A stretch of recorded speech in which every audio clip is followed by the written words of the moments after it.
Presyo ng itlog sa Calasiao Public Market patuloy na tumataas ayon sa ilang negosyante. Sundan sa report.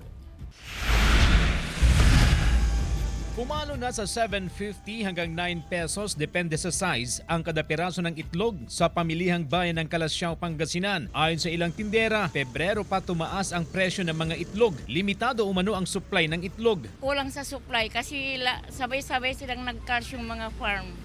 Maliliit pa yung manok. Ang dating 8 pesos and 70 centavos na XL na itlog, ngayon 9 pesos na ang isa. Ang medium size naman na dating 7 pesos, ngayon 7.50 na. Ang standard medium na 240 pesos per tray, ngayon pumapalo na sa 250 pesos ang kada tray. Samantalang nasa 7 pesos na ang dating 550 kada piraso ng brown egg. Pero mas maganda sana kung medyo bumaba naman yung presyo. Kahit konti lang.